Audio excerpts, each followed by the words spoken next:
রাতের মধ্যেই দেশের বিভিন্ন অঞ্চলে ঝড়ো হাওয়া সহ বজ্রবৃষ্টির সম্ভাবনার কথা জানিয়েছে আবহাওয়া অধিদপ্তর। এই পরিস্থিতিতে সংশ্লিষ্ট নদীবন্দরগুলোকে ১ নম্বর সতর্ক সংকেত দেখাতে বলা হয়েছে। বৃহস্পতিবার রাত ১টা পর্যন্ত জারি করা সতর্কবার্তায় বলা হয়, রাজশাহী, পাবনা, বগুড়া, টাঙ্গাইল, ময়মনসিংহ, ঢাকা, ফরিদপুর, যশোর, কুষ্টিয়া, খুলনা, বরিশাল, পটুয়াখালী, নোয়াখালী, কুমিল্লা, চট্টগ্রাম, কক্সবাজার ও সিলেট অঞ্চলের উপর দিয়ে অস্থায়ীভাবে দমকা কিংবা ঝোড়ো হাওয়া বয়ে যেতে পারে। পূর্ব ও দক্ষিণ পূর্ব দিক থেকে ঘন্টায় ৪৫ থেকে ৬০ কিলোমিটার বেগে প্রবাহিত হতে পারে এসব ঝড়ো হাওয়া। এর সঙ্গে বজ্রপাত সহ বৃষ্টি বা বজ্রবৃষ্টিরও সম্ভাবনা রয়েছে। আবহাওয়া অধিদপ্তর জানিয়েছে, গঙ্গেয় পশ্চিমবঙ্গ থেকে উত্তর পশ্চিম বঙ্গোপসাগর পর্যন্ত একটি লঘুচাপের বর্ধিতাংশ বিস্তৃত রয়েছে। পাশাপাশি মৌসুমী বায়ু বাংলাদেশের উপর মোটামুটি সক্রিয় অবস্থায় রয়েছে।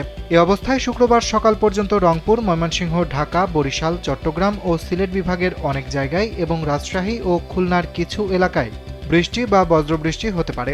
কোথাও কোথাও মাঝারি থেকে ভারী বর্ষণেরও আশঙ্কা রয়েছে। তবে দিন ও রাতের তাপমাত্রায় উল্লেখযোগ্য পরিবর্তনের সম্ভাবনা নেই বলে জানিয়েছে আবহাওয়া অধিদপ্তর।